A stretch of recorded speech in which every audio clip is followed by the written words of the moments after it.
So good morning students. We are discussing about bonding in diatomic molecules. നമ്മുടെ module 3 bonding in diatomic മോളിക്യൂൾസിനെ കുറിച്ചിട്ടാണ് നമ്മൾ പറയാൻ പോകുന്നത്.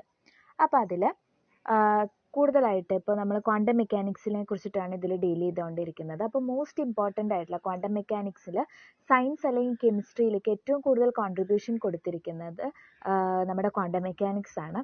ആ ക്വാണ്ടം മെക്കാനിക്സിൽ നമുക്ക് എന്ത് മനസ്സിലാക്കാൻ പറ്റും? Nature of chemical bond. ഇപ്പോൾ കൂടുതലായിട്ടും എസ്പെഷ്യലി നമുക്ക് കൊവാലന്റ് ബോണ്ട് എങ്ങനെയാണ്, അപ്പോൾ അതിൻ്റെ നേച്ചർ എങ്ങനെയാണ് എന്നുള്ളതൊക്കെ നമുക്ക് ഈ ക്വാണ്ടം മെക്കാനിക്സ് വഴി മനസ്സിലാക്കാനായിട്ട് സാധിക്കും. That is important contribution of quantum mechanics two science understand the nature of chemical bond, covalent bond. Then അടുത്തത് ഇതിൻ്റെ ഏതാണ് കൊവാലന്റ് ബോണ്ട് ആണെന്നുള്ളത് പറഞ്ഞു. ഇനി ഇതിൽ രണ്ട് പ്രിൻസിപ്പൽ ക്വാണ്ടം മെക്കാനിക്കൽ അപ്രോച്ചസ് ആണ് നമുക്ക് ഉള്ളത്. They are valence bond theory and molecular orbital theory. Valence bond theory എന്ന് പറഞ്ഞു കഴിഞ്ഞാൽ ഒറിജിനലി ഇത് കൂടുതലായിട്ടും പറഞ്ഞത് W. ഹെയ്റ്റ്ലറും F. ലണ്ടനുമാണ്. ഇതിൽ കൂടുതലായിട്ട് നമ്മുടെ കൊവാലന്റ് ബോണ്ടിന്റെ സ്റ്റെബിലിറ്റിനെ കുറിച്ചിട്ടും ഈ അറ്റോമിക് ഓർബിറ്റൽസ് ഓവർലാപ്പ് ചെയ്യുന്ന സമയത്ത് നമ്മുടെ സ്റ്റെബിലിറ്റി ഒരു കൊവാലന്റ് ബോണ്ടിന്റെ സ്റ്റെബിലിറ്റിനെ കുറിച്ചിട്ടാണ് ഇത് പറയുന്നത്. ഇതിൽ കൂടുതലായിട്ട് നമ്മുടെ spin pairing, sigma pi bonds, hybridization ഇതൊക്കെ എക്സ്പ്ലെയിൻ ചെയ്യുകയാണ് ചെയ്യുന്നത്. എന്തിനു വേണ്ടിയിട്ടാണ്? നമ്മുടെ മോളിക്കുലർ ജോമെട്രീസ് VSEPR മോഡൽ വെച്ചിട്ട് മോളിക്കുലർ ജോമെട്രീസ് നമ്മുടെ ഓരോ മോളിക്യൂളിൻ്റെയും ജോമെട്രി എന്തായിരിക്കും എന്നുള്ളത് spin pairing, sigma pi bonds, hybridization ഒക്കെ വെച്ചിട്ട് നമ്മൾ പറയുന്നുണ്ട്. അതേപോലെ തന്നെ ഇവിടെ മോളിക്കുലർ ജിയോമെട്രീസ് പ്രെഡിക്റ്റ് ചെയ്യേണ്ടതെന്ന് പറഞ്ഞു. അവിടെ ഇലക്ട്രോൺസിന് ഒരു മോളിക്യൂൾ അറ്റോമിക് ഓർബിറ്റൽസിൽ ഇതായിട്ടുണ്ടാവും. അതൊരു അസ്യൂം ചെയ്യുകയാണ് നമ്മൾ ഇൻഡിവിജ്വൽ ആറ്റംസിനെ. അപ്പോൾ നമ്മളൊരു അപ്രോക്സിമേഷനിലേക്ക് എത്തിച്ചേരുകയാണ് ചെയ്യുന്നത്. ഓരോ ബോണ്ടിങ്ങും ഇലക്ട്രോൺ ഒരു മോളിക്യൂളിലുള്ള ഓരോ ബോണ്ടിങ്ങിനെ കുറിച്ചിട്ടും അതിൻ്റെ ക്യാരക്ടറിസ്റ്റിക്സ് ആയിട്ടും അതേപോലെ മോളിക്യൂൾ ആസ് എ ഹോൾ നമ്മൾ ഈ ഒരു വാലൻസ് ബോണ്ട് തിയറി വെച്ചിട്ട് പറയുന്നുണ്ട്. അപ്പോൾ നമുക്ക് VBT എന്ന് പറയുന്നത് പ്രോപ്പർട്ടീസ്, മോളിക്യൂൾസിൻ്റെ പ്രോപ്പർട്ടീസ് പറയാമെങ്കിലും അത് കംപ്ലീറ്റ് ആയിട്ട് നമുക്ക് VBT വെച്ചിട്ട് പറയാൻ സാധിക്കില്ല. ഇനി അടുത്തത് മോളിക്കുലർ ഓർബിറ്റൽ തിയറിയാണ്. What is molecular orbital theory? ഇത് കൂടുതൽ ഫസ്റ്റ് ഡെവലപ്പ് ചെയ്തിരിക്കുന്നത് ഫ്രെഡറിച്ച് ഹണ്ടും റോബർട്ട് മുള്ളിക്കനും കൂടിയും ചേർന്നിട്ടാണ്. ഇവിടെ കൂടുതലായിട്ടും മാഗ്നറ്റിക്കും ബാക്കിയുള്ള നമ്മുടെ ഒരു മോളിക്യൂൾ എടുത്തു കഴിഞ്ഞാൽ അതിൻ്റെ പ്രോപ്പർട്ടീസ്, എസ്പെഷ്യലി മാഗ്നറ്റിക് പ്രോപ്പർട്ടീസ്, അങ്ങനെയുള്ള പ്രോപ്പർട്ടീസുകളെ കുറിച്ചിട്ടാണ് നമ്മൾ MOTയിൽ വെച്ചിട്ട് പറയുന്നത്. ഇതിൽ മോളിക്കുലർ ഓർബിറ്റൽ തിയറി നമ്മുടെ കൊവാലന്റ് ബോണ്ട്സ്, മോളിക്കുലർ ഓർബിറ്റലിൻ്റെ ബേസിസിലുള്ള കൊവാലന്റ് ബോണ്ട്സിനെ കുറിച്ചിട്ടാണ് പറയുന്നത്. ഇതെന്തിലാണ് റിസൾട്ട് ചെയ്യുന്നത്? അറ്റോമിക് ഓർബിറ്റൽസ് തമ്മിൽ ഇൻട്രാക്ട് ചെയ്തിട്ട് അവിടുന്ന് മോളിക്കുലർ ഓർബിറ്റൽസ് ഉണ്ടാവുന്നത്. Bonding atoms, anti bonding atoms, ഇതിനെയൊക്കെ കുറിച്ചിട്ടാണ് നമ്മൾ മോളിക്കുലർ ഓർബിറ്റൽ തിയറിയിൽ എന്ന് പറയുന്നത്. ഇനി കെമിക്കൽ ബോണ്ടിങ് എന്ന് പറയുന്നത് ഡൈഅറ്റോമിക് മോളിക്യൂൾസ് എന്നാണ് ഇതാക്കുന്നത്. അതുകൊണ്ടാണ് നമ്മുടെ ലെസൺ തന്നെ തുടങ്ങുന്നത് എന്തിലാണ്? Bonding in diatomic molecules ആണ്. അപ്പോൾ ഈസിയസ്റ്റ് നമുക്ക് കൂടുതലായിട്ടും പെട്ടെന്ന് തന്നെ വലിയ പോളി അറ്റോമിക് മോളിക്യൂൾസും വലിയ കോംപ്ലക്സ് ആയിട്ടുള്ള മോളിക്യൂൾസിനെക്കാട്ടിലും നമുക്ക് കുറച്ചും കൂടി എളുപ്പമായിട്ട് പറയാൻ പറ്റുന്നത് ഈ ഡൈഅറ്റോമിക് മോളിക്യൂൾസ് അല്ലെങ്കിൽ സിമ്പിൾ മോളിക്യൂൾസ് വെച്ചിട്ട് ദെൻ ഫർദർ നമ്മൾ പോളി അറ്റോമിക്കിലേക്കും ഇതിനെ ഒരു അസംഷൻ എടുത്തിട്ട് അല്ലെങ്കിൽ ഇതിനെ ഒന്ന് കമ്പയർ ചെയ്തിട്ടാണ് നമ്മൾ ബാക്കിയുള്ളതിലേക്ക് അപ്രോക്സിമേഷൻ മെത്തേഡ്സ് യൂസ് ചെയ്തിട്ട് കൂടുതൽ വലിയ കോംപ്ലക്സ് മോളിക്യൂൾസിനെയൊക്കെ കുറിച്ചിട്ട് പറയുന്നത്. ഇനി need for approximation methods multi electron സിസ്റ്റത്തിൽ നമുക്കിവിടെ നമ്മൾ മെയിനായിട്ട് ഷ്രോഡിഞ്ചർ ഇക്വേഷൻ എന്നുള്ളത് എടുത്താൽ തന്നെ, ഷ്രോഡിഞ്ചർ വേവ് ഇക്വേഷൻ എടുത്താൽ തന്നെ ഇവിടെ കൂടുതലായിട്ടും ഡീൽ ചെയ്യാൻ പറ്റുന്നത് ഹൈഡ്രജൻ ലൈക്ക് ആറ്റംസ്, അതായത് സിംഗിൾ ഇലക്ട്രോൺ സിസ്റ്റത്തിൽ ഒക്കെയാണ് നമ്മളിവിടെ കൂടുതലായിട്ടും ഷ്രോഡിഞ്ചർ വേവ് ഇക്വേഷൻസിനെ നമുക്ക് എക്സ്പ്ലെയിൻ ചെയ്യാനായിട്ട് സാധിക്കുള്ളൂ. സോ നമ്മൾ എന്ത് ചെയ്യാണ്? ഈ മൾട്ടി ഇലക്ട്രോൺ സിസ്റ്റത്തിലേക്ക് നമ്മൾ ഈ ഒരു സിംഗിൾ ഇലക്ട്രോൺ സിസ്റ്റത്തിനെ അപ്രോക്സിമേറ്റ്ലി നമ്മൾ ഈ മൾട്ടി ഇലക്ട്രോൺ സിസ്റ്റത്തിലേക്ക് എടുക്കുകയാണ്. അതുകൊണ്ടാണ് നമുക്ക് ഷ്രോഡിഞ്ചർ വേവ് ഇക്വേഷൻ എന്ന് പറയുന്ന ഒരു സ്റ്റാർട്ടിംഗ് പോയിന്റ് ആണ്, ഒരു അനലറ്റിക്കൽ സൊല്യൂഷൻ ആണ് ഇത്. ഒരു പാർട്ടിക്കിൾ, ഒരു ബോക്സിലുള്ള ഒരു പാർട്ടിക്കിളിനെ കുറിച്ചിട്ടും ഒക്കെയാണ് നമുക്കിതിൽ മനസ്സിലാവുന്നത്. ഇപ്പോൾ ഒരു ഹൈഡ്രജൻ ലൈക്ക് ആറ്റം അല്ലെങ്കിൽ ഹൈഡ്രജൻ ലൈക്ക് അറ്റോമിക് സ്പീഷീസ്, ഒരു ഒറ്റ ഇലക്ട്രോണുള്ള സിസ്റ്റം, 1 ഇലക്ട്രോൺ സിസ്റ്റത്തിനെയാണ് നമ്മളിവിടെ കൂടുതലായിട്ടും കൺസിഡർ ചെയ്യുന്നത്. എന്നിട്ട് നമ്മൾ അത് എന്ത് ചെയ്യണം? അപ്രോക്സിമേറ്റ്ലി മൾട്ടി ഇലക്ട്രോൺ സിസ്റ്റത്തിലേക്ക് എടുക്കുകയാണ് ചെയ്യുക. അപ്പോൾ ഇതെന്താണ്, ഇപ്പോൾ നമ്മൾ കൂടുതൽ ഹൈഡ്രജൻ ലൈക്ക് സിസ്റ്റം അല്ലാതെ നമുക്ക് വേറെ ഏതെങ്കിലും എടുക്കുകയാണെങ്കിൽ അത് പൊട്ടൻഷ്യൽ ഫീൽഡിൽ നിന്ന് ഡീവിയേറ്റ് ചെയ്തിട്ട് സ്ഫെറിക്കൽ സിമെട്രിയിൽ നിന്നും അപ്പോൾ അതിൻ്റെ ഇലക്ട്രിക് ഫീൽഡോ മാഗ്നറ്റിക് ഫീൽഡോ ഒക്കെ വരുന്ന സമയത്ത് അതൊന്ന് ഡീവിയേറ്റ് ചെയ്തിട്ട് പോകും. സോ നമുക്ക് കോംപ്ലക്സ് കേസസ് നമുക്കിതിനെ അപ്രോക്സിമേറ്റ്ലി ആണ് നമ്മൾ എടുക്കുന്നത്. ഇപ്പോൾ കോംപ്ലക്സ് മോളിക്യൂൾസ് ഒക്കെ വരുന്ന സമയത്ത് നമ്മൾ അപ്രോക്സിമേഷൻ ടെക്നിക്കാണ് ഇവിടെ യൂസ് ചെയ്യുന്നത്. അപ്പോൾ അതിന് വേണ്ടിയിട്ട് നമ്മൾ കൂടുതലായിട്ട് യൂസ് ചെയ്യുന്ന അപ്രോക്സിമേഷൻ ടെക്നിക്സ് എന്ന് പറയുന്നത് variation method, Born Oppenheimer approximation, അതേപോലെ തന്നെ ലീനിയർ കോമ്പിനേഷൻ മെത്തേഡ്സ് ആണ്. അപ്പം കമ്പ്യൂട്ടർ എയ്ഡഡ് കാൽക്കുലേഷൻസ് വെച്ചിട്ട് നമ്മൾ സിമ്പിൾ ഒരു മോളിക്യൂളിനെ അല്ലെങ്കിൽ സിമ്പിൾ ആറ്റത്തിന് ഒരു 1 ഇലക്ട്രോൺ സിസ്റ്റത്തിന് എടുത്തിട്ട് അപ്രോക്സിമേറ്റ്ലി നമ്മൾ അതിനെ എന്ത് ചെയ്യുകയാണ്, ബാക്കിയുള്ള ഇലക്ട്രോൺ സിസ്റ്റമായിട്ട് അപ്രോക്സിമേറ്റ് ചെയ്തിട്ട് അല്ലെങ്കിൽ കമ്പയർ ചെയ്തിട്ട് മൾട്ടി ഇലക്ട്രോൺ സിസ്റ്റത്തിലേക്ക് എത്തിച്ചേരുകയാണ് ചെയ്യുന്നത്. അതിന് വേണ്ടിയിട്ട് നമ്മൾ യൂസ് ചെയ്യുന്ന വേരിയേഷൻ മെത്തേഡ്സ് ആണ് variation method, linear combination method, Born Oppenheimer approximation method. അപ്പോൾ എന്താണ് നമ്മൾ മെയിനായിട്ട് ഇപ്പോൾ നമ്മൾ ഫസ്റ്റ് പഠിക്കുന്ന, അപ്പോൾ ഈ ഒരു വേരിയേഷൻ മെത്തേഡ്സ് നമ്മൾ പറഞ്ഞതിൽ ഫസ്റ്റ് വരുന്നതാണ് Born Oppenheimer approximation methods. Born Oppenheimer approximation എന്ന് പറയുന്നത് ഡീൽ ചെയ്യുന്നത് അല്ലെങ്കിൽ ഡിസ്ക്രൈബ് ചെയ്യുന്നത് നമ്മുടെ ക്വാണ്ടം മെക്കാനിക്സിൽ അത് മോളിക്യൂൾസ് ഇൻട്രാക്ഷൻ, ന്യൂക്ലിയയും ഇലക്ട്രോണും തമ്മിലുള്ള ഇൻട്രാക്ഷൻസ് എങ്ങനെയാണ്. അപ്പോൾ നമുക്കറിയാം ഒരു സിസ്റ്റം എടുത്തു കഴിഞ്ഞാൽ അതിൽ ന്യൂക്ലിയ ഉണ്ടാവും, ഇലക്ട്രോൺസ് ഉണ്ടാവും. അപ്പോൾ സോ അവരുടെ ഇൻട്രാക്ഷൻസ് എങ്ങനെയാണ്, അത് കാരണം ഉണ്ടാവുന്ന അവരുടെ മോളിക്കുലർ ജോമെട്രി എന്താണ്, ഈ മോളിക്കുലർ ജോമെട്രി എങ്ങനെയാണ് ഉണ്ടാവുന്നത്, മിനിമം എനർജി അറേഞ്ച്മെന്റ്, ഒരു ന്യൂക്ലിയയുടെ മിനിമം എനർജി അറേഞ്ച്മെന്റ് വെച്ചിട്ടാണ്. എല്ലാ ക്വാണ്ടം മെക്കാനിക്കൽ മെത്തേഡ്സ് എന്ത് ചെയ്യാണ്, ഒരു ഷ്രോഡിഞ്ചർ ഇക്വേഷനിലേക്കാണ് അവസാനം എത്തിച്ചേരുന്നത്. അപ്പം നമുക്ക് ഈ ഷ്രോഡിഞ്ചർ ഇക്വേഷൻ നമ്മൾ നേരത്തെ പറഞ്ഞതാണ് ഹൈഡ്രജൻ ആറ്റം അല്ലെങ്കിൽ ഒരു 1 ഇലക്ട്രോൺ സിസ്റ്റത്തിൽ മാത്രമാണ് ഈ ഷ്രോഡിഞ്ചർ ഇക്വേഷൻ എന്നുള്ളത് നമുക്ക് സോൾവ് ചെയ്യാനായിട്ട് സാധിക്കുള്ളൂ. സോ ഒരു സിമ്പിൾ 2 ഇലക്ട്രോൺ സിസ്റ്റം, അതായത് ഹീലിയം പോലുള്ള ആറ്റോ അല്ലെങ്കിൽ ഹൈഡ്രജൻ മോളിക്യൂളോ ഒക്കെ വന്നു കഴിഞ്ഞാൽ നമ്മൾ അവിടെ എന്ത് ചെയ്യാണ്, അപ്രോക്സിമേഷൻസ് ആണ് നമ്മളിവിടെ യൂസ് ചെയ്യുന്നത്. അപ്പൊ ഈ ഒരു ഡിഫിക്കൽട്ടി ഷ്രോഡിഞ്ചർ ഇക്വേഷന്റെ നമ്മളൊരു 1 ഇലക്ട്രോൺ സിസ്റ്റം മാത്രമേ പറ്റുള്ളൂ എന്നുള്ളതിന് ഈ ഡിഫിക്കൽട്ടി ഓവർകം ചെയ്യാൻ വേണ്ടിയിട്ട് എടുക്കുന്നതാണ് ബോൺ ഓപ്പൺഹൈമർ അപ്രോക്സിമേഷൻ എന്നുള്ളത്. ഇവിടെ നമ്മൾ മെയിൻ ആയിട്ട് കൺസിഡർ ചെയ്യുന്നത് ഇലക്ട്രോൺസിന്റെയും ന്യൂക്ലിയയുടെ ഒക്കെ മാസ് ഡിഫറൻസ് ആണ്. ഇപ്പോൾ ഒരു ന്യൂക്ലിയനെ കൺസിഡർ ചെയ്ത് കഴിഞ്ഞാൽ ഇലക്ട്രോണിനെക്കാട്ടിലും മാസ് കുറവായിരിക്കും. അപ്പോൾ ഇതിൽ ഇലക്ട്രോൺസ് എന്താണ് പെട്ടെന്ന് ഇൻസ്റ്റന്റേനിയസ്ലി അവർ ഡിസ്പ്ലേസ് ചെയ്തുകൊണ്ടിരിക്കുകയാണ്. ന്യൂക്ലിയസിനെക്കാട്ടിലും ഇലക്ട്രോൺസ് എപ്പോഴും മൂവ് ചെയ്തുകൊണ്ടിരിക്കുന്നത് കാരണം കൊണ്ടും നമ്മൾ അവിടെ അസ്യൂം ചെയ്യുകയാണ്, അല്ലെങ്കിൽ ന്യൂക്ലിയയുടെ സ്ലോ മൂവ്മെന്റ് കാരണം നമ്മൾ we are assuming that nuclei is stationary അല്ലെങ്കിൽ ന്യൂക്ലിയ സ്ലോ ആയിട്ടാണ് മൂവ് ചെയ്യുന്നത് എന്നുള്ളത്. അപ്പം നമ്മൾ ഷ്രോഡിഞ്ചർ ഇക്വേഷൻസ് എല്ലാ പാർട്ടിക്കിൾസിലും ഒരേപോലെ സൈമൾട്ടേനിയസ് ആയിട്ട് നമ്മൾ സോൾവ് ചെയ്യുന്നതിന് പകരം നമ്മൾ ന്യൂക്ലിയനെ ഒരു ഫിക്സഡ് പൊസിഷനിലാക്കി വെച്ചിട്ട് ഇലക്ട്രോൺസ് മൂവ് ചെയ്യുന്നു എന്നുള്ളത് മാത്രമാണ് നമ്മൾ എടുക്കുന്നത്. സോ ഈ സ്റ്റാറ്റിക് ഇലക്ട്രിക് പൊട്ടൻഷ്യൽ അറൈസ് ചെയ്യുന്ന സമയത്ത് ന്യൂക്ലിയ എന്നുള്ളത് ഒരു പെർട്ടിക്കുലർ അറേഞ്ച്മെന്റിൽ ഇരുന്നിട്ട് നമ്മുടെ ഇലക്ട്രോൺസ് മൂവ് ചെയ്യുന്നതായിട്ടാണ് നമ്മൾ കണക്കാക്കുക.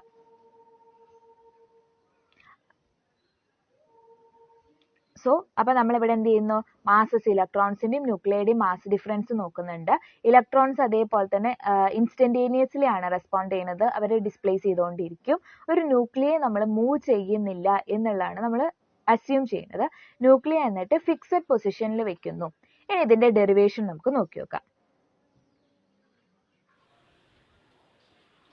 So now we were discussing about Born-Oppenheimer approximation technique. This is the Schrodinger. This is an application of Schrodinger wave equation, solving of Schrodinger wave equation. That is, Born-Oppenheimer approximation is an application of solving Schrodinger wave equation. ഇതിന് വേണ്ടിയിട്ട് നമ്മൾ Born-Oppenheimer approximation നമ്മൾ Schrodinger wave equationന്റെ കേസസിൽ തന്നെ നമ്മൾ പറഞ്ഞിട്ടുണ്ട്.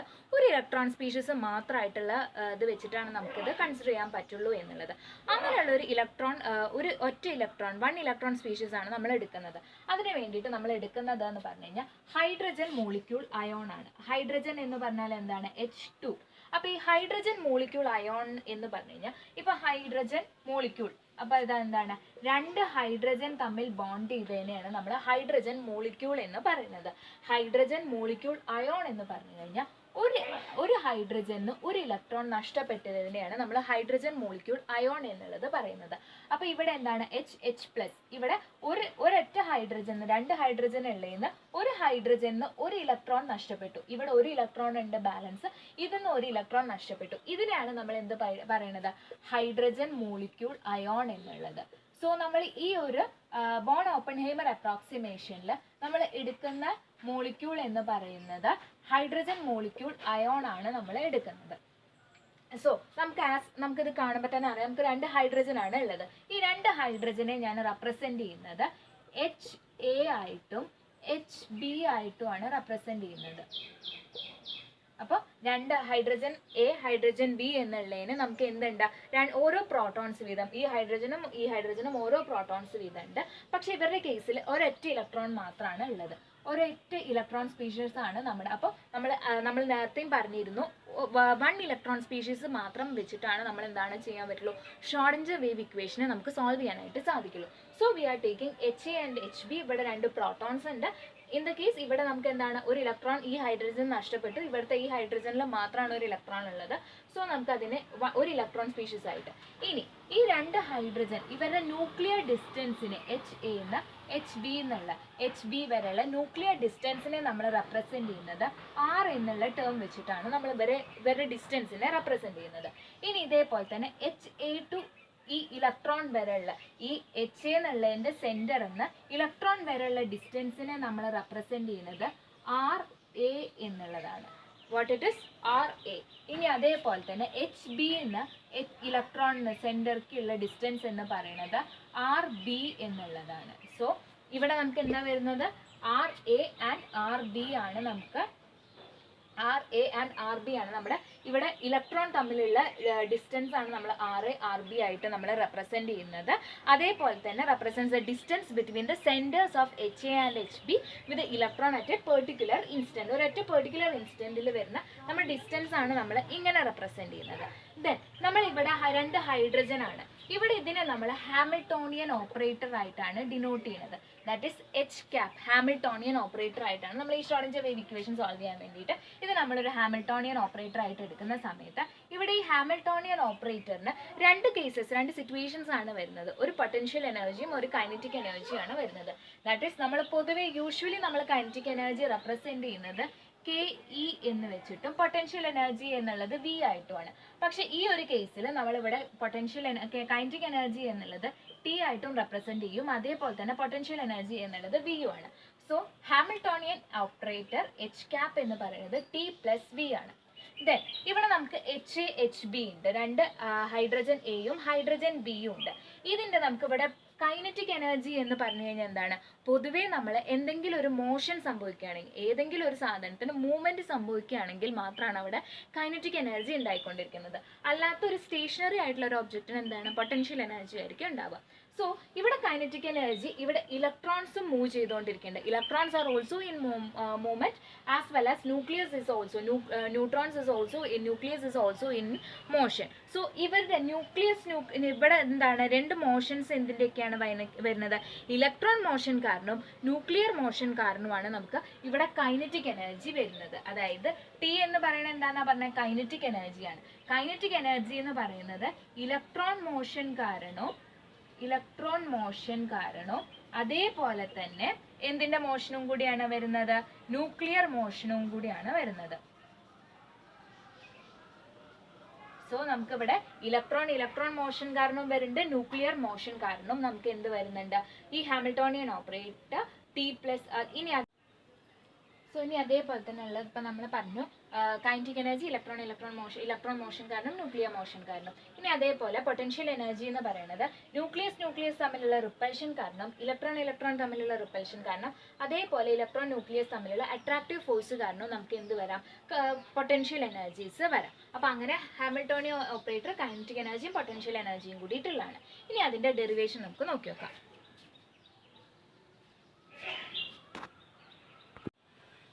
So നമ്മളിപ്പോൾ പറഞ്ഞുകൊണ്ടിരിക്കുന്നത് bone Oppenheimer അപ്രോക്സിമേഷൻ്റെ derivation ആണ്. ഇവിടെ നമുക്ക് അറിയാം H cap is equal to kinetic energy plus potential energy എന്നുള്ളത് നമ്മൾ മാർക്ക് ചെയ്തിട്ടുണ്ട്.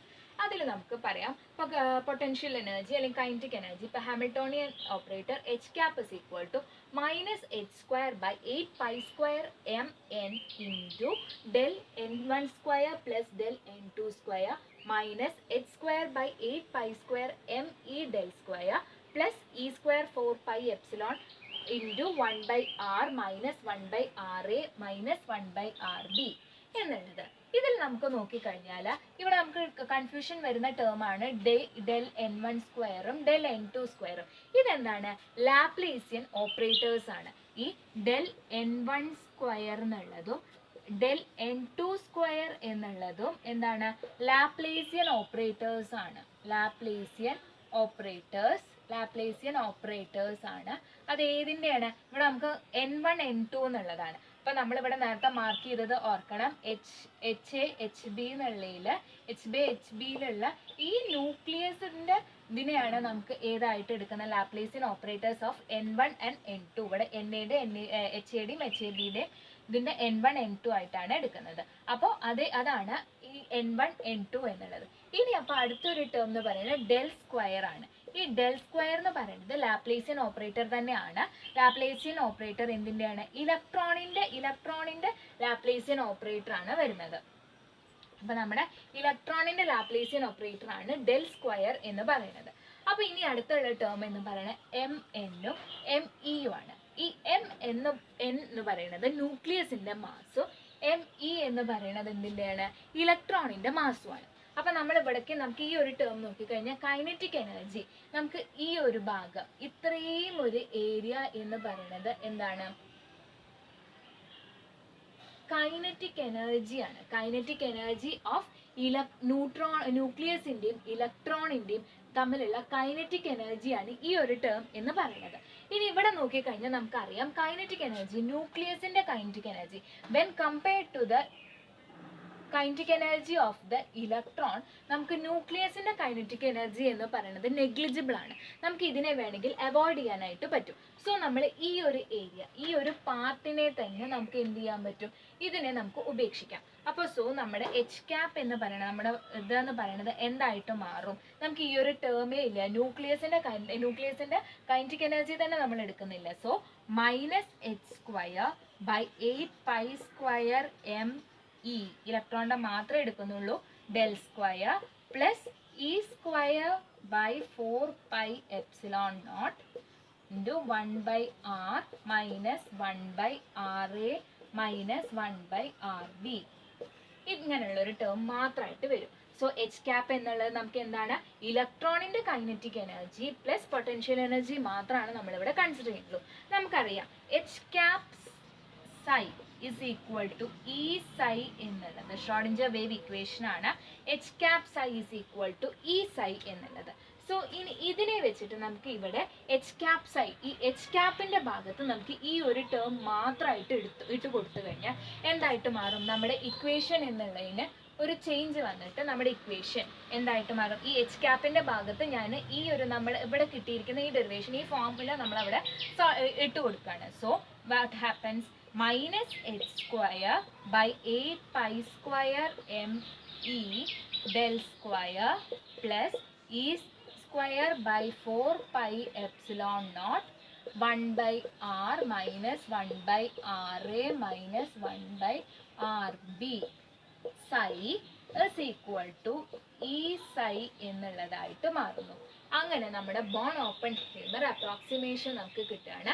-h²/8π² del square plus E²/4πε0 1/r minus 1/RA minus 1/RB into psi is equal to E psi എന്നുള്ളൊരു ടേമിലേക്ക് നമ്മൾ എത്തിച്ചേരുകയാണ് ചെയ്യുന്നത്.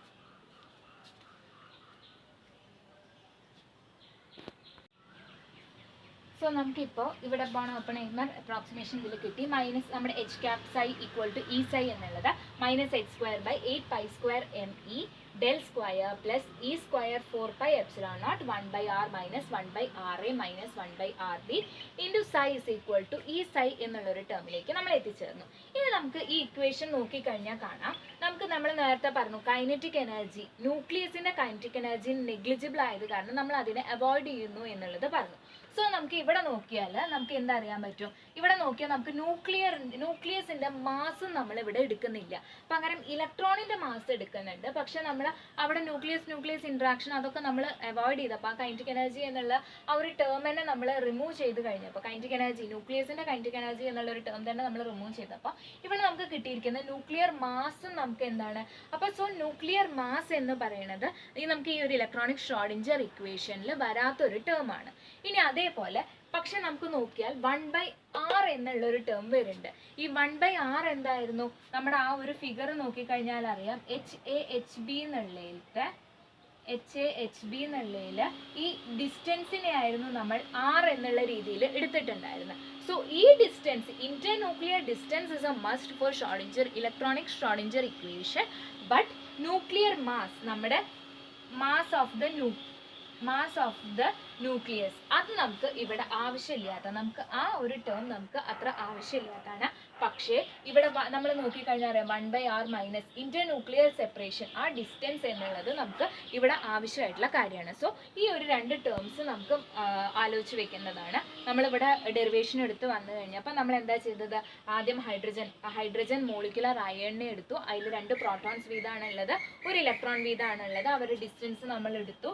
എന്നിട്ട് നമുക്ക് അവർ തമ്മിലുള്ള ഡിസ്റ്റൻസ് എടുത്തു, RA എന്നുള്ളതും RB എന്നുള്ളതായിട്ട് നമ്മൾ എടുത്തു. അത് കഴിഞ്ഞിട്ട് ഇവർ തമ്മിലുള്ള ഡിസ്റ്റൻസ് എന്ന് പറയുന്നത്, ഇപ്പോൾ പ്രോട്ടോൺസ് തമ്മിലുള്ള ഇന്റർന്യൂക്ലിയർ ഡിസ്റ്റൻസ് എന്നുള്ളത് 6 ആയിട്ട് എടുത്തു. ദെൻ നമ്മൾ H എന്ന് പറയുന്നത് എന്താണ്, potential energy plus kinetic energy ആണെന്നുള്ളത് പറഞ്ഞു. ആ പൊട്ടൻഷ്യൽ എനർജി, ഈ കൈനറ്റിക് എനർജി എന്ന് പറയുന്നത് നമുക്ക് എന്തായിരുന്നു, ഇലക്ട്രോൺ തമ്മിലുള്ളതും ന്യൂക്ലിയസ് തമ്മിലുള്ള മോഷനെയൊക്കെയാണ് നമ്മൾ കൈനറ്റിക് എനർജി എന്നുള്ളത് എടുത്തത്. പൊട്ടൻഷ്യൽ എനർജി എന്ന് പറയുന്നത് ഇലക്ട്രോൺ തമ്മിലുള്ള റിപ്പൽഷൻ, ന്യൂക്ലിയസ് തമ്മിലുള്ള റിപ്പൽഷൻ, ഇലക്ട്രോണും ന്യൂക്ലിയസും തമ്മിലുള്ള അട്രാക്ഷൻ, ഇതൊക്കെയാണ് നമ്മൾ അത് എടുത്തത്. എന്നിട്ട് നമ്മൾ എന്ത് ചെയ്തു, h-h²/8π² എന്നുള്ള ആ ടേം വെച്ചിട്ട് നമ്മളത് സോൾവ് ചെയ്തെടുത്തു. എന്നിട്ട് നമുക്ക് ഫൈനലി കിട്ടിയിരിക്കുന്ന ടേമാണ് ഈ ഇത് എന്നുള്ളത്. ഇതിൽ നമ്മൾ മെയിൻ ആയിട്ട് നോക്കണം, നമ്മുടെ അവിടെ ന്യൂക്ലിയസ് എന്നുള്ള ന്യൂക്ലിയർ ഇന്ററാക്ഷൻ അല്ലെങ്കിൽ kinetic energy of the nucleus എന്നുള്ളത് നമ്മൾ അവോയ്ഡ് ചെയ്ത് ഭയങ്കര നെഗ്ലിജിബിൾ ആണ്. ഇലക്ട്രോണെ കമ്പയർ ചെയ്ത് നോക്കി നോക്കുമ്പോൾ ന്യൂക്ലിയസിന്റെ ടേം എന്ന് പറയുന്നത് നെഗ്ലിജിബിൾ ആയത് കാരണം നമ്മൾ അത് അവോയ്ഡ് ചെയ്യുന്നു. പകരമായിട്ട് നമ്മൾ ആകെ എടുക്കുന്നത്, പകരമായിട്ടല്ല, ബാലൻസ് നമ്മൾ ഈ ഒരു ടേംസ് മാത്രമാണ്, ഇലക്ട്രോണിൻ്റെയും അതേപോലെ തന്നെ നമ്മൾ പൊട്ടൻഷ്യൽ എനർജി മാത്രമാണ് കൺസിഡർ ചെയ്യുള്ളൂ. പക്ഷെ നമ്മൾ അവിടെ നോക്കി നോക്കുമ്പോൾ ഇന്റർന്യൂക്ലിയർ സെപ്പറേഷൻ, ന്യൂക്ലിയസ് തമ്മിലുള്ള ഇന്റർന്യൂക്ലിയർ സെപ്പറേഷൻ, ആ ടേം നമ്മൾ എടുക്കുന്നുണ്ട്. ഇതാണ് നമ്മുടെ ബോൺ ഓപ്പൺഹൈമർ അപ്രോക്സിമേഷൻ ടെക്നിക്ക്.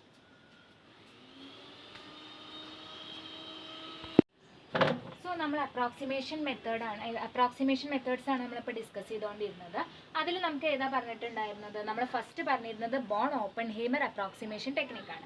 ഇനി അടുത്തത് വേരിയേഷൻ തിയറം വെച്ചിട്ട്. അപ്പോൾ ഈ വേരിയേഷൻ തിയറം എന്ന് പറയുന്നത് it is the most important അല്ലെങ്കിൽ one of the important approximation method for solving the Schrodinger wave equation. In quantum mechanics, it is the variation theorem is the most important approximation methods. നമുക്കറിയാം wave equation, what is Schrödinger wave equation, H⁻psi is equal to E psi എന്നുള്ളതാണ് Schrödinger wave equation. ഇതിലേക്ക് ഞാൻ എന്ത് ചെയ്യാണ്, psi star എന്നുള്ള term വെച്ചിട്ട് ഞാൻ ഈ 2 വേരിയബിൾസിനെയും ഞാൻ ഈ psi സ്റ്റാർ എന്നുള്ളൊരു ടേം വെച്ചിട്ട് ഇതിനെ രണ്ടിനെയും മൾട്ടിപ്ലൈ ചെയ്യാണ്. So psi star H⁻psi is equal to psi star E psi എന്നുള്ളതായിട്ട് മാറുന്നു. ഇതിനെ തന്നെ, ഈ ടേമിനെ തന്നെ ഞാൻ എന്ത് ചെയ്തു, ഇൻ്റഗ്രേറ്റ് ചെയ്യും കൂടിയും ചെയ്യാണ്. സോ വാട്ട് ഹാപ്പൻസ്, ഇൻ്റഗ്രേഷനും കൂടിയും വരുന്ന സമയത്ത് integration psi star H⁻psi d tau is equal to integration of psi star E psi d tau എന്നുള്ളൊരു ഇതായിട്ട് വരുന്നു. അപ്പോൾ ഇൻ്റഗ്രേറ്റ് ചെയ്യുന്ന സമയത്ത് നമുക്ക് ആദ്യം നമ്മൾ എന്ത് ചെയ്തു, psi സ്റ്റാർ എന്നുള്ള ടേം വെച്ചിട്ട് ഇതിനെ മൾട്ടിപ്ലൈ ചെയ്തു. psi star H⁻psi is equal to psi star E psi എന്നുള്ളത്. Then we are going to integrate these terms. Psi star H⁻psi d tau is equal to psi star E psi d tau എന്നുള്ളതായിട്ട് മാറുന്നു. ഇതിലേക്ക് നമ്മളിത് നോക്കി നോക്കുന്ന സമയത്ത് integral psi star H⁻psi d tau is equal to E എന്നുള്ള ടേമിനെ നമുക്ക് പുറത്തേക്ക് എടുക്കാം. So E into integral of psi star psi d tau. ഇനി ഇവിടെ ഈ ഒരു ടേമിനെ നമുക്ക് നോക്കുകയാണെങ്കിൽ എന്താണ്, psi star psi d tau എന്ന് പറയുന്നത്, ഇവിടെ psi star psi d tau എന്ന് പറയുന്നത് എന്തായിരിക്കും?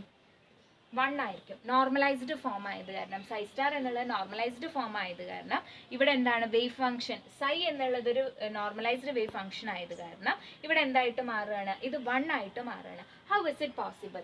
ഇതിനെ നമുക്ക് നോക്കിക്കഴിഞ്ഞാൽ, ഇതിനെ നമുക്ക് എടുത്തു കഴിഞ്ഞാൽ നമുക്ക് എന്ത് ചെയ്യാൻ പറ്റും? ഇ എന്നുള്ളൊരു ടേമിലേക്ക് എടുക്കുകയാണ് എന്നുണ്ടെങ്കിൽ നമ്മൾ ഈ ഇക്വേഷന് E is equal to E എന്നുള്ളതാവുമ്പോൾ എന്തായിട്ട് മാറുന്നു? ഈ ഒരു ടേം നമുക്ക് താഴത്തേക്ക് വരുന്നു. So integral psi star H cap psi d tau by integral psi star psi d tau എന്നുള്ളത് വരുന്നു. ഇവിടെ സൈ എന്നുള്ളത് ഒരു നോർമലൈസ്ഡ് ആയിട്ടുള്ള വേവ് ഫംഗ്ഷൻ ആയത് കാരണം കൊണ്ട് നമുക്ക് ഈ ഒരു ടേം മൊത്തത്തിൽ എന്തായിട്ട് വരുന്നു? ഇത് നോർമലൈസ് ചെയ്തിട്ട് ഇത് 1 ആയിട്ട് മാറുന്നു. അപ്പോൾ so what happens here? E എന്ന് പറയണ ഇ എന്നുള്ള ടേം എന്ന് പറയുന്നത് എന്തായിട്ട് മാറുകയാണ്? E is equal to integral of psi star H cap psi d tau എന്നുള്ളതായിട്ട് മാറുന്നു. ഇങ്ങനെ കിട്ടും നമ്മുടെ ഇക്വേഷൻ എന്ന് പറയുന്നത്. So E is equal to integral of psi star H cap psi d tau എന്നുള്ളതായിട്ട് മാറുന്നു. ഇവിടെ ഈ ഇക്വേഷൻ നമുക്ക് എക്സ്പെക്ടേഷൻ വാല്യൂ, ഈ ഇക്വേഷൻ എന്ന് പറയുന്നത് എന്താണ്? നമ്മൾ പറഞ്ഞു വേരിയേഷൻ തിയറം ആണ്. So this is an expectation value or the average value of the energy of the system in the state represented by the eigen function. ഇവിടെ നമ്മുടെ സൈ സ്റ്റാർ, സൈ എന്നുള്ളത് എന്താണ്? നമ്മുടെ ഇവിടെ സൈ എന്നുള്ളത് ഒരു ഐഗൺ ഫംഗ്ഷൻ ആണ്. So this is the average value of the energy of the system. This is the average value of the energy of the system.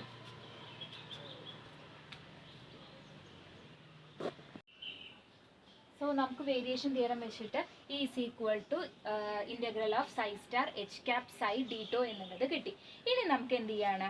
Consider ഇവിടെ നമ്മൾ ഒരു ഫൈ എന്നുള്ളത്, ദിസ് ഇസ് ഫൈ എന്നുള്ളത് ഒരു arbitrary chosen trial wave function ആയിട്ട്, arbitrary chosen ആയിട്ടുള്ള eigen function ആയിട്ട് നമ്മൾ എടുക്കുകയാണ്. സോ നമുക്കിവിടെ ഇതിന് കൂടുതൽ കോഎഫിഷ്യൻസ് ആയിട്ട് നമുക്കിപ്പോൾ ഫൈ എന്നുള്ളതിന് കോഎഫിഷ്യൻ്റ് ആയിട്ട് λ1 ആൻഡ് λ2 അങ്ങനെ എക്സെട്ര കുറേ λ1, λ2, λ3 എന്നുള്ളത് എടുക്കുകയാണ്. So which is now called variation function. ഇതിനെ നമുക്ക് എന്ത് പറയാൻ പറ്റും? അപ്പോൾ വേരിയേഷൻ ഫംഗ്ഷൻ, വേരിയേഷൻ ഫംഗ്ഷൻ ആയിട്ട് മാറുകയാണത്. സോ നമുക്ക് ഈ തന്നെ നമുക്ക് ഇവിടെ കിട്ടിയിരിക്കുന്ന variation theorem psi star H cap psi d tau എന്നുള്ളത് നമ്മൾ എങ്ങനെ എഴുതാൻ പോവാണ്? ഇവിടെ നമ്മൾ നേരത്തെ നോർമലൈസ്ഡ് ഫോമിൽ എഴുതിയില്ല, integral of phi star d tau എന്നുള്ളതിന് നമുക്ക് എങ്ങനെ എഴുതാം? നമ്മൾ നേരത്തെ പറഞ്ഞ പോലെ തന്നെ സൈ സ്റ്റാർ ഡി ടോ എന്നുള്ളത് 1 ആയ പോലെ തന്നെ ഫൈ സ്റ്റാർ ഡി ടോ എന്നുള്ളത് എന്തായിട്ട് മാറുകയാണ്? 1 ആയിട്ട് മാറുകയാണ്. സോ നമുക്ക് ഇവിടെ അസ്യൂം ചെയ്യാൻ പറ്റും ഫൈ എന്ന് പറയുന്നത്, ഫൈനെ നമുക്ക് എങ്ങനെ അസ്യൂം ചെയ്യാൻ പറ്റും? ഒരു അപ്രോക്സിമേറ്റ് സൊല്യൂഷൻ ആണ്. നമുക്ക് ഇന്റഗ്രൽ ഈ ഫൈ എന്നുള്ളത് നമുക്ക് ഈ ഫൈ വെച്ചിട്ട് നമുക്ക് എന്ത് ചെയ്യാൻ പറ്റും? ഈ ഫൈ എന്നുള്ളത് എന്തായിട്ട് മാറുകയാണ്? E phi is equal to integral of phi star H cap phi d tau എന്നുള്ളത് നമ്മളിവിടെ സൈ സ്റ്റാർ ഐഗൻ ഫംഗ്ഷന് പകരമായിട്ട് നമ്മളിവിടെ എന്താണ് ഒരു അപ്രോക്സിമേറ്റ് സൊല്യൂഷൻ, ഒരു വേരിയേഷൻ ഇൻ്റഗ്രൽ നമ്മൾ ഇട്ട് കൊടുക്കുകയാണ്. Phi star H cap phi d tau എന്നുള്ളതായിട്ട് മാറുകയാണ്. ഇവിടെ ഇതിനെ നമുക്ക് എന്ത് പറയാൻ പറ്റും? Variation integral. ഈ ഒരു ടേമിനെ നമുക്ക് എന്ത് പറയാൻ പറ്റും? Variation integral.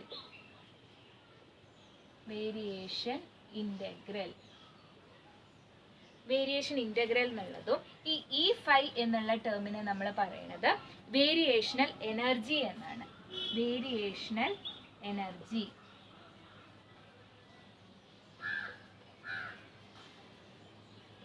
So E phi എന്നുള്ളത് വേരിയേഷൻ എനർജി ആയിട്ട് മാറും. E phi star H cap phi d tau എന്നുള്ളത് വേരിയേഷൻ ഇൻ്റഗ്രലും ആയിട്ട് മാറുകയാണ്. സോ നമുക്കിത് നോക്കിയാൽ അറിയാം, E phi is equal to phi star ഈ ഒരു ടേം എന്ന് പറയുന്നത് നമുക്ക് എപ്പോഴും എന്താണ് ഓൾവേസ് ഗ്രേറ്റർ ദാൻ, എപ്പോഴും കൂടുതലായിരിക്കും എന്തിനേക്കാട്ടിലും, അല്ലെങ്കിൽ നമ്മുടെ ഗ്രൗണ്ട് സ്റ്റേറ്റ് ഇ നോട്ട് എന്നുള്ള നമ്മുടെ ഇ നോട്ട് ഈ വാല്യൂവിനെക്കാട്ടിലും എപ്പോഴും നമുക്ക് ഈ ഒരു ടേം എന്നുള്ളത് ഒന്നുകിൽ കൂടുതലായിരിക്കും അല്ലെങ്കിൽ ഇതിന് ഈക്വൽ ആയിരിക്കും. സോ എന്തായിരിക്കും? Is greater than E5 is greater than or equal to E naught ആയിരിക്കും ഉണ്ടാവുക. ഇത് ഒരു സിസ്റ്റത്തിൻ്റെ ഒരു സ്റ്റേറ്റ് ഓഫ് ഗ്രൗണ്ട് സ്റ്റേറ്റിൽ വെച്ചിട്ട് നോക്കി നോക്കുമ്പോൾ ഇതായിരിക്കും ഉണ്ടാവുക. ഈ നമ്മൾ വേരിയേഷൻ മെത്തേഡ് യൂസ് ചെയ്യുന്നത് V choose A trial wave function. ഇതിനു വേണ്ടി നമ്മളൊരു ട്രയൽ ആയിട്ടുള്ള ഒരു വേവ് ഫംഗ്ഷൻ ആണ്. ഇപ്പം നമ്മളിവിടെ എടുക്കുന്നത് ഫൈ എന്നുള്ളത് മാത്രമാണ് എടുക്കുന്നത്. സോ നമ്മൾ അതിന് വേണ്ടിയിട്ട് ഒരു ട്രയൽ വേവ് ഫംഗ്ഷൻ നമുക്ക് എങ്ങനെ എടുക്കാൻ പറ്റും? φ1 എന്നുള്ളതും φ2 എന്നുള്ളതും രണ്ട് ട്രയൽസ് ആയിട്ട് നമുക്ക് φ1 φ2 എന്നുള്ള ട്രയൽ സിസ്റ്റംസ് എടുക്കാൻ പറ്റും. അപ്പം നമുക്ക് ഈ φ1 എന്നുള്ളതും നമുക്ക് കിട്ടുമ്പോൾ ഈ φ1 എന്നുള്ളതും ഈ φ2 എന്നുള്ള ടേംസും നമുക്ക് കിട്ടും.